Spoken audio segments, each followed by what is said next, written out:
It's the big one, guys. It's here. Manchester United versus Tottenham. Shit versus shit. Mid versus mid. 16th versus 17th, with opportunities to qualify for the Champions League.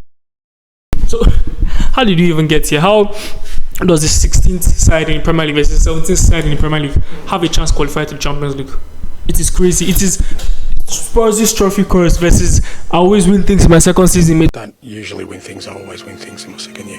What's going to happen? Is Postecoglou going to be proved wrong?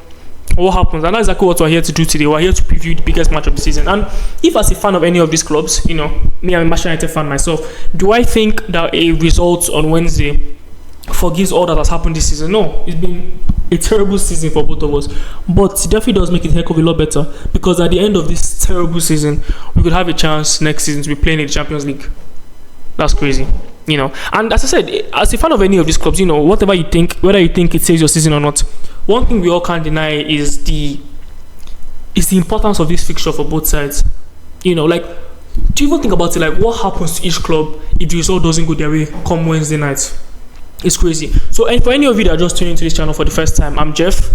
I'm a lifelong Manchester United fan, and I co-host this podcast, the Beyond 90 Minute Podcast. Hence the jersey name at the back. With my friend Casey, he's a Real Madrid and Spurs fan, which is kind of weird, I know, but he's not around today. But I'll be holding the fort today. So we drop out new episodes every Tuesday. So after this, you guys can go and check out more of our stuff if you like what this is. But we are here for serious business. I'm here by myself.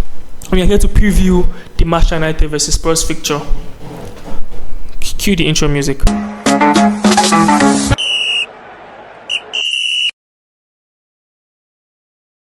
Before I get into this preview, I think the first thing we have to do is look at, what this means for both clubs. What's at stake for whoever loses or whoever wins this match. I know what's here. Let's start with Manchester United, my football club. We are 16th in the league. It's been a terrible season. All right, and going into this season, we all expected more. We finished 8th last year, and 8th last year was a terrible season for us. And then we went and doubled it and finished 16th. It is, and what this means that we have the chance to qualify to the Champions League, it is massive for our football club. We are having the worst ever points total we've ever had in Premier League. We haven't even reached 40 points, and before this season, we had only finished under 60 points once, which is crazy. And then now, from 37 matches, we only have 39 points. This is our worst ever point total in the league. And looking forward from this, we have a new manager in Amorim who is going to need his backing in the summer. And if we don't win this Europa League on Wednesday, that probably goes out the window, because we can't attract the players that suit his system. Because I've always said that I can't really judge Amorim until I really see Amorim with his players that suit his system, right? Because these players we have right now, they don't suit the system, that's for sure. And if we don't win the Europa League, because obviously we're hearing the winners of the Europa League are getting like 100 million, which is crazy. Plus the revenue you're going to get if you're probably in Champions League next season. That's massive. We can't afford to miss out on that. So losing this potentially screws Amorim going forward. And if it screws Amorim this summer, what happens next season? It's probably another mediocre season with no Europe, and then we probably don't have the chance of getting into Europe next season. So we're also having potentially 5 years of our club being absolutely messed up. So it is massive. Plus, the United owners are £1 billion in debt. People don't understand how terrible Manchester United has been run these past few years. It's been terrible. And times like this where we can make massive revenue is very, very important, because that's the only way we can improve the squad. Okay, look at FFP as well. Financial fair play. You can only spend as much as your club earns, and earning a whopping 100 million from winning this competition is going to be massive for our football club. Because one thing a lot of people probably haven't noticed is, I think the last couple of years, we as football fans have become a lot more educated onto how transfers work. Because back then, you hear, okay, like we bought Pogba for 100 million, you're thinking, 100 million of our budget has gone. But recently we realized that transfers don't go that way anymore. You see where clubs are doing installment payments. I think Chelsea were the first to really pioneer this. So you see where we buy players like £100 million player, and we play it over 5 years. So we're playing 2020. So imagine what 100 million could do for us. That would mean potentially 2, 3, 4 players that you could just buy and be paying on installment. So it is massive. And looking at it from the Spurs point of view, Spurs are 17th, which means they're even worse than us, which is crazy to think about. Because looking into the season, you think Spurs and Manchester United are guaranteed top 8 sides at least, but no, Spurs are 17th. They're even worse than us, and they need to improve. Postecoglou is a massive problems, because the way the club is doing, You know, they spent money this summer because you saw when they got rid of Kane, they invested that money. You see when they brought in Solanke, they brought in Bergvall, who has been really, really good for them, other players. And again, Spurs too will be quite disappointed. I don't think this is the season that they expected to have, you know. And now, when they have a manager that is under pressure, how do you improve? The only way you improve is if you back the manager to sign more players. I'm having a situation where £100 million is downgrade right in front of you. If Spurs don't win this, then what happens to Spurs next season? Can they even attract players next season? Because everybody has to abide with FFP. If not, you're getting points deduction. So what happens to Spurs, you know? Also, though, consider the fact that Spurs haven't won a trophy since 2008. And that was a League Cup. So does it really count? Get in the comment section, let me know. It's a League Cup. And then the last trophy before that was 1999, which was a League Cup as well. So we're having a situation where Spurs haven't won like a major trophy in how many years? 50, 40 years. It is crazy. Spurs cannot keep going on like this. How can a player like Son's quality say he has never won anything here? Look at Kane. Kane just finally managed to win something when he went to Bayern. But Spurs need to win something. Postecoglou needs to win something because that's the only way you can tell the board that, okay, I deserve to stay. Because winning a trophy for Spurs will be humongous. So any single time when Spurs get into a final like this, it is a massive opportunity for them to at least give something to their fans. So that's what I'm saying. This fixture, there's just a lot riding on it. It's surprising that this is a Europa League match. Maybe for both clubs, you expect both of them to play in Champions League, but that's not the case this season. And most of all, Champions League qualification. I've spoken about the revenue that Champions League is going to bring next season. Over £100 million in revenue, which is massive for both clubs. Because I mentioned, it enables them to be able to sign players instrumentally. But the glamour of playing in the Champions League, like which players can Spurs sign? Which players can Manchester United sign? If I'm not playing the Champions League, I'm here. Manchester United are linked to Gyökeres at the moment. Well, we can't even proceed from that because Gyökeres wants to know if we're in the Champions League next season. If not, he's probably going to Arsenal. It's massive. These big players, you can't afford to go to them and like explain your product to them if you're not in the Champions League. Same thing with Spurs. I'm hearing Spurs, they also want to enter the race for Turkey, but Turkey is going to ask, are you in the Champions League next season? And Wednesday is when they know this. It is massive. And if you all know that Eminem song, this is your you only got one shot. This was it? Damn, I messed up here. You only got one shot. What? Bro, what are you talking about, man? Something is your last chance to blow. I've messed it completely up. But you know what I'm trying to say. It is massive how these two teams have had terrible seasons and they're behind this lifeline. Like lifeline to save your season. It is just terrible to think about. Winning this match means so much, but imagine what it means for a team that loses it. It is crazy.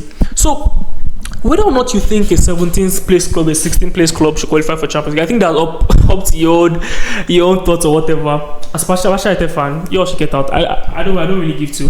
You I look at it, your Premier League form doesn't really matter. There's a reason why they enable clubs that win the Europa League qualify for Champions League. It's more like a progression thing. You win the Conference League, Europa League, you win the Europa League, go to Champions League. That has been for years. I don't really see why we need to change that. Now we've covered like the jeopardy of what winning or losing this thing means. We've covered the absolute turmoil each team will be in if they fail to win on Wednesday. Let's actually see how these two sides match up, because I find this very, very interesting. Because especially Spurs, because you hear Spurs are 17th, and in your mind the first thing you think of is, oh, they are 17th, they can't score goals. That's not the case, because I was looking at the Premier League table last night, right, when I was trying to prepare for this show, and I noticed Spurs have scored 63 goals in Premier League this season.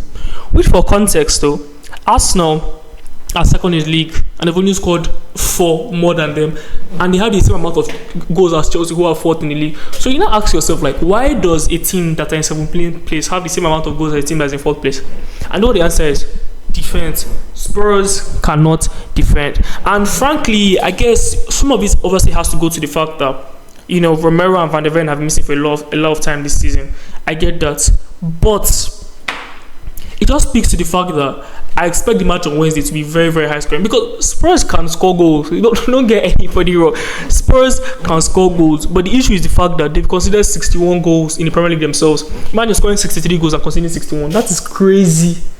It is ridiculous. Like, if you're a team that can score that amount of goals, you think you're higher than it, but no. Spurs at the moment just cannot stop leaking goals. And as a Manchester United fan myself, that gives me a bit of hope that, okay, like maybe, you know, we have a chance of like getting something from there. But what I do find very interesting is that if you contrast that in their form in Europe, it's very, very interesting. They played 14 games, 9 wins, 3 draws, 3 losses. But you see 27 goals, 13 conceded. which you sort of see that they're a little more solid in Europe. And obviously, you could say sides in Premier League are better. Maybe that's the same thing that helps Manchester United as well, because we'll check Manchester United form in a minute, and you see that our Europa League form is a lot better. But do I look at this match? It's very, very interesting, because the reason why I bring up Prem for my Europa League form is because these are Premier League sides. So when you're playing on that Premier League side, it is very, very interesting, because all these stats that you're playing with other teams in Europe, it doesn't necessarily matter as much, because the intensity of Premier League is a lot higher than you see in other leagues. So it's very, very interesting to see what type of Spurs we see. But obviously, we're going to see Romero and Van de Ven are back. So I'd expect that Spurs side to be a little more solid. But soon, though, I'll be telling you exactly why Spurs conceded a lot of goals. I've really taken my time to really go over their games and know exactly why they conceded a lot of goals. And look at Manchester United as well. 37 games, we have 39 points, which is embarrassing. 10 wins, damn, 9 draws, 18 losses. But contrast us to Spurs. We do not score goals. We have 42 goals and we consider 54, which means we won't consider more than we've scored, which is just embarrassing. A great club by Manchester United, but that's the case. Manchester United cannot score goals, right? That's what you think, right? But apparently not, because in Europe this season, 14 games, 9 wins, 5 draws, only a beaten side in Europe, by the way. But 35 goals, 18 conceded. I wonder, where did these 35 goals come from? Why don't you see them in the Premier League? But it's very, very simple. The intensity of the Premier League screws Manchester United a lot. Like, that's exactly why, as I said before, Amorim still needs backing to buy his own players. But you see it in the Europa League that when it's a slower game, a lot of times you see us defend very well, and we have very, very quick players on the counter attack. You know, with Garnacho, with Ahmad, and then Bruno with his vision obviously sends them away. And you see, we're able to score goals that way. 35 goals, only 18 conceded. Only a beaten side in Europe, as I said. So, what does it tell you? Looking at these two sides, it just tells you very, very easy that league form goes absolutely out of the window. This is a one-off game. One chance to save your season. And what I'll tell you though, if you want a stake or you want to predict the scores for whatever, expect goals. Both teams are going to score 100%. They're probably going to score multiple goals 100%. If you're a new champion or you really, really enjoy this game, it's going to be a very, very high scoring game. I can assure you of that. So how do these sides match up? I find it very, very interesting, this matchup, because obviously you're seeing Postecoglou with his 4-3-3 and then contrasted with Amorim's 3-4-3. Interesting, because funny enough, this season Spurs have actually kind of struggled against back three sides, but we'll get into that in a second. Let's talk about Spurs' formation in a minute, because Spurs, they play a 4-3-3 system, as I've said before, with a very, very high intensity, very, very high intensity. And a lot of people have said it is both a strength and a weakness, because a lot of times you see Spurs pressing, and it is good to press, right? But when you press, there's a lot of disadvantage to that, because when you press out, you try to press from the back, you try to do all these things. A lot of time, you notice once they bypass your press, you're in instant trouble. Because I played the game against Crystal Palace, the one they played on Friday, was it? Or was it? I can't remember when it was exactly. But okay, I think it was last week Saturday. I analyzed that match a lot, because obviously Crystal Palace played back three like match United. So that's exactly why I use that match as sort of like a case in point to really like judge what the match is going to be like. Because the Spurs like their fullbacks to invert into the midfield, similar to how Pep does it. You see a lot of times, you see Porro, you see Dodgy getting into the midfield, and it is good, because when you do that, you have more bodies in the midfield. So obviously from there, you are most likely going to win that midfield battle, right? The issue is when you lose the ball, like when there's a turnover, you have a situation where your flanks are completely open, and that's exactly what screwed them against Palace. Completely screwed them. Yeah, so it's a good thing, as I said, for Postecoglou. Like Spurs score a lot of goals because of that, they are able to create like a lot of overloads. Because you see, when they pack at that midfield, right, you see a lot of times the fallback for the other team, they're sort of worried about like where Dogi's position is, where the other for what's his name, Poro's position is. So you see, the wingers for the other team sort of try to like man mark them, and because of that, they get a lot of 1v1 like opportunities for their wingers, for Son and for Odebel, Kulusevski, whoever plays there, right? And a lot of times, because of that, they score a lot of goals, as I've said. And also too, they also press very, very high from the front. A lot of times where teams are trying to pass out, you see Spurs, they come and press out. You see Solanke if he plays, you see Richarlison if he plays, you see Tell if he plays. Immediately trying to press the centre backs.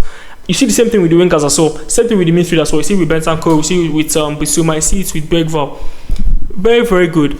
But as I've said, when you press high, there's always a possibility if they bypass your press, you're in trouble. In that issue that Spurs are going to have, at least they've had a lot of time this season, is when they try to pass out from the back.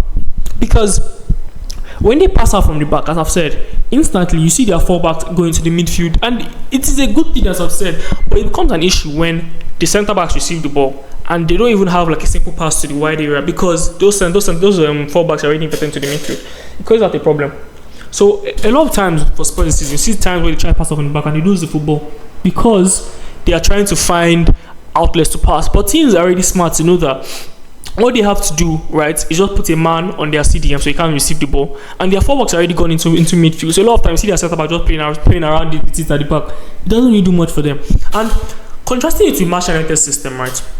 Manchester United play a very, very different system to Spurs, right? Because obviously we play up with a 3-4-3, right? Which means 3 centre backs, 2 wing backs, 2 midfielders, 2 number 10s, and 1 forward.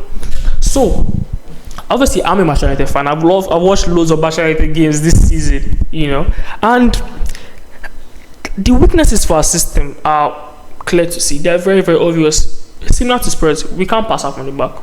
And you think the fact that we have 3 centre backs means we should be able to pass out from the back, but it becomes an issue because any single time when we try to pass out from the back, the defense plays on with it, and then in Amorim's system, you want your wing backs to shoot forward. So a lot of times you see them bombing forward, and then the 3 centre backs don't even have who to pass to. We now try to pass into midfield, like Ugarte or Casemiro. But you saw against West Ham a couple of weeks ago, where we tried to do that. The ball got to Ugarte, he lost it, and from there you have a turnover, and you're like left with only our defenders alone because our wing backs are high up. So, as I've said, these two teams have weaknesses. But what's very, very interesting about this match is the fact that the weaknesses that each team has is something that the other team can exploit very, very easily. Let's look at Spurs. Right. This is how Manchester United should play Spurs. If you look at when Spurs play Crystal Palace, I keep mentioning that game as I said because Crystal Palace play back to like we do. So it's a very, very strong case in point to see how Manchester United should line up because Spurs 1-2-0 and they absolutely Crystal Palace 1-2-0, and I feel like Glasner absolutely got Postecoglou. You see, when Spurs play, as I've said, when they try to pass off from the back, a lot of times from the defender it goes to the CDM. What Crystal Palace did was he just Mateta on that CDM, which means a lot of times that pass wasn't available to him because Mateta basically man-marked Bentancur on that occasion. And from there, Spurs are showing pass off on the back because, as I've said, their fullbacks are already in midfield. Their centre backs end up playing with it. So what they have to do, they have to keep on going long. And Spurs don't even want to go long, so they'll probably keep on trying to pass off on the back. And it was a terrible thing for them. Plus, the turnovers I mentioned. Anytime when Spurs lost the ball in that match, you see how quickly Crystal Palace got to the wings, with Munoz on one end, Mitchell on the other end, because Crystal Palace know that Spurs' fullbacks invert into midfield, and that's something Manchester United take note of. And it's very similar to what we did against Real Sociedad in the Europa League second leg at home. We did the same thing where we put Højlund on Zubimendi. Where anytime when Zubimendi was close to the ball, Højlund basically dropped back and marked him. Why? Because for calls like this, they know that their CDM is the one that's supposed to receive the ball and play through pressure. But if you have Højlund on him already, right? Basically, leave their centre backs. They don't need to match their centre backs. Just put your striker on the CDM. That way, you're going to have a situation where that pass for them, they don't want to make the pass because if he makes a mistake, they're already their defenders are exposed, right? So you see a lot of time trying to play through the wings. And what we do with our number 10s, we just send our number 10s to just go and mark them. It worked very, very well against Real Sociedad, and it's something I don't necessarily know why Amorim doesn't do a lot because anytime we do it, it works very, very well. But okay, what can Spurs do against Manchester United? That's the next thing. A lot, because we concede goals. And one, passing out from the back. If Manchester United tries to pass out from the back, I think Spurs want us to do that because they know we can't pass out from the back. You see a lot of times we make mistakes because when the ball comes to the CDM, we unfortunately don't have a CDM that can receive the ball, like spin off somebody and make a pass. We don't necessarily have a press resistant central defensive midfielder, which is why in the game I personally put Bruno in there, just because Bruno more than Ugarte has the ability to receive the ball, spin and look for a pass. But if we play Casemiro and Ugarte, then we have a situation where we can't pass on the back. So Spurs are going to look to press us very highly. Two, the fact that we have wing backs bombing forward also makes our wings very, very susceptible to counter-attacks, similar to Spurs. So I think for Spurs, you see a lot of times they're probably going to have Son high up. They're probably going to have Kulusevski is fit, so I don't know whoever plays there. They're going to maybe Odegaard, I don't know. They're going to have him very high up because you have a situation where you don't have the two of the three centre backs trying to cover the wing position, and that leaves one space in the middle with one centre back, and that's probably Maguire, who is very, very good, but he's slow. So immediately Spurs have an overload there because you have a situation where Solanke is on Maguire. You can see runs from maybe their midfielders. I don't think Madison is going to play. Madison is very, very good at making runs into the box, but we'll see if Bentancur and Bissouma, if one of them can fill in that role. But Manchester United we can't track runners, and that may be the fact that we play with two midfielders. Obviously, we Spurs is 3, so obviously we have the overload in midfield. Plus, as I mentioned, Spurs like to play with a back 5. So they like to play with almost like a 5-man midfield a lot of times when you see their midfielders invert. So the midfield we're going to get overrun if we don't set up properly, as I've said. So how do I expect these teams to line up? I think for Spurs, they have injuries as well. I don't know if Bergwijn is going to play. I saw he traveled, but I don't think he's going to start. So I'd imagine it's going to be Vicario in goal. I'd imagine it will be Porro, Van de Ven, Romero, Udoji. Very, very good back 4. And I'd imagine it probably be Bentancur, Bissouma, and I think Bergwijn might start, because for him to travel, I think it's an important game. I think Bergwijn has probably been their best player this season, so I'd imagine he starts. And probably they play Son off the left. I think Son is back fit. They play maybe Odegaard from the right, and up front I think it will be Solanke, which is a decent team. I think for Manchester United, I'm seeing Dalot and Euro might be back, so hopefully that's the case. So we could line up with Onana and goal. God, I really hope that doesn't go bad. Onana and goal. So the back 3, if everyone is back fit, obviously excluding the late, I'd imagine it to be Euro, Maguire, and Mazouari playing that back 3. Maybe you have Dalot, Casemiro, Bruno, Dogu. I'd go Ahmad, Mount, and a Højlund on top. And interesting that I'm putting Bruno in the midfield, because in the Europa League, a lot of times you've seen us sort of employ Casemiro and Gatti pivot, right? But I've said before, I'm putting Bruno in there just because I worry about Ugate's ability to receive the ball under tight spaces and make the smart decision. Ugate is a very, very good midfielder when it comes to intercepting play. That's what he does. He's like a beggar's Kante in a way. Like, what Ugate does is he sniffs out danger and intercepts it, which is great, right? But ideally, you'd love to play a player like that with a press resistant midfielder. And if we are playing him and Casemiro, we sort of have a situation where we have two midfielders that basically do the same thing. I want us to come in there and play football. So put Bruno in the midfield, put Mount and put Ahmad there. I put Mount because Mount in the past few games has shown that he's fit, finally. And Mount is a very, very good presser. So I'll put Mount in there. Ahmad, of course, I'll put Ahmad in. Garnacho is unlucky to miss out. But let's be honest, has Garnacho done as well as he could do this season? I don't think so. So I personally will put Ahmad in there. Garnacho is on the bench as an impact sub. We have Eriksen on the bench if we need some creativity later. Luke Shaw on the bench if we want to put him instead of Dogo. We have options on the bench. So before I get to my score prediction, I want us to do a bit of a combined 11. Let's see who gets into the squad. And obviously, if you disagree with me, let me know down in the comments like what your combined 11 will be. But for me, we see some reason. I think we should just use like a 4-3-3, I guess. So in goal, I think Vicario or Nana. Jeez, I might go Vicario just cause, like, I guess he's like least shit, I guess. So I go Vicario and goal. I'd go left back, Dogu or Udoji. I think I'll go Udoji left back. For the centre backs, I'd go. I think I'll go Van de Ven and Euro. I think Van de Ven has been missed a lot of time this season, but every single time I've seen Van de Ven play, he has been excellent. So I'd go Van de Ven and Euro. Right back, Dalot or Porro. Jeez, I might go. I think Porro just shades it barely. Then into the midfield, who plays CDM? Do we go Bentancur or do we go Casemiro? I think if we're looking at Europa League form, I think Casemiro might actually shade it. So I think my midfield probably will be Casemiro, Bruno, and Bergwijn if he's fit. But if he isn't fit, maybe just throw in Bissouma there. Because I don't think we have loads of midfielders that can get into the team. Unless you put Mount in there. Nah, I don't. You could go Bentancur, Bruno, and Mount, but nah, I think I might go Casemiro, Bruno, and Bentancur. I think that's what I'll go. Then for the front three, let's see. I think Ahmad off the right, obviously. Son off the left, and up front Solanke or Højlund. I think Solanke shades it. So yeah, my combined 11. Let me not go through it again. Vicario and goal. Porro right back, Van de Ven, Euro, Udoji left back. For the midfield, I'll go Casemiro, Bruno, and Bentancur. Left wing, Son. Left striker, Solanke, and off the right, Ahmad. I think that's a pretty strong combined 11. So, score prediction. Do I take a Manchester United bias off? Because after we need to win this match. One thing I'll tell you is it's going to be a high scoring game. So I think whoever wins this match is going to win this match by a pretty wide margin. I'm going 2-1 United. Sorry, no. I'm going 3-1 United. I think a 2-goal margin is what's going to be. I hope we win this. We have to win this match. I'm going 3-1 United.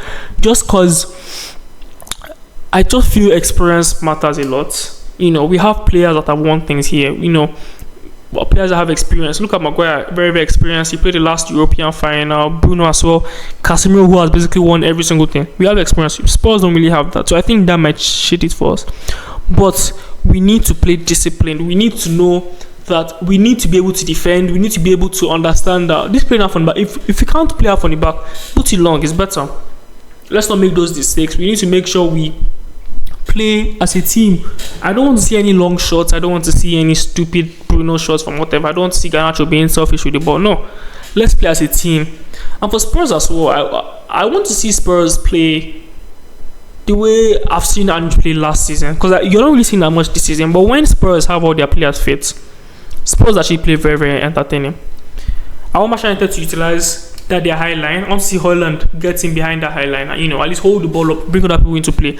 I want to see Spurs as well target Manchester United's wing positions, because as I've said, when our fullbacks push up, when our wing backs push up, you see issues with them. But hopefully, I hope that doesn't happen at Manchester United fans. So, get in the comment section. Let me know who you think is going to win this match. What you think the result is going to be.